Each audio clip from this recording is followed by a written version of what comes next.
घूंघट में घोटाला, दुल्हन का चेहरा देख रामसागर को क्यों लगा झटका। रामसागर बड़ा खुश था, उसका दिल बल्लियों उछल रहा था।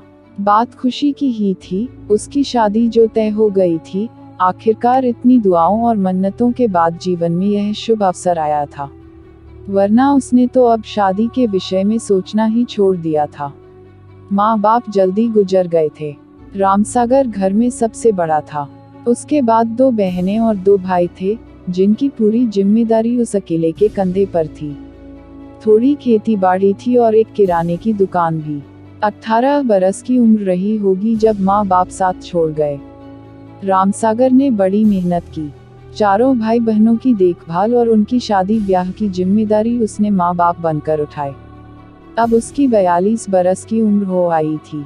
इस उम्र के उसके दोस्त अपने बच्चों की शादी की चिंता में मग्न थे और वो अभी तक छुट्टे बैल की तरह घूम रहा था।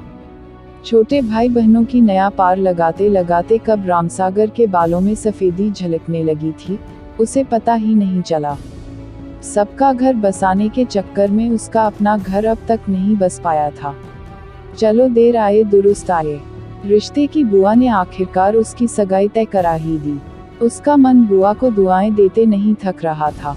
लड़की पास के गांव की थी, 6 बहनों में तीसरे नंबर की। रामसागर अपनी बुआ के साथ लड़की देखने पहुंचा तो शर्म के मारे गर्दन ही नहीं उठ रही थी। लड़की चाय की ट्रे लिए सामने खड़ी थी। रामसागर नजरें नीचे किए बस उसके कोमल पैरों को निहार रहा था। गोरे गोरे पैर पतली पट्टी की सस्ती सी सैंडल में चमक रहे थे। नाखूनों पर लाल रंग की नेल पॉलिश चढ़ी थी। रामसागर तो उसके पैरों को देखकर ही रीझ गया। बुआ ने कोहनी मारी, जरा नजर उठाकर निहार ले, बाद में न कहना कि कैसी लड़की से ब्याह करवा दिया। दोस्तों, वीडियो अच्छी लगी हो तो लाइक और सब्सक्राइब जरूर करें।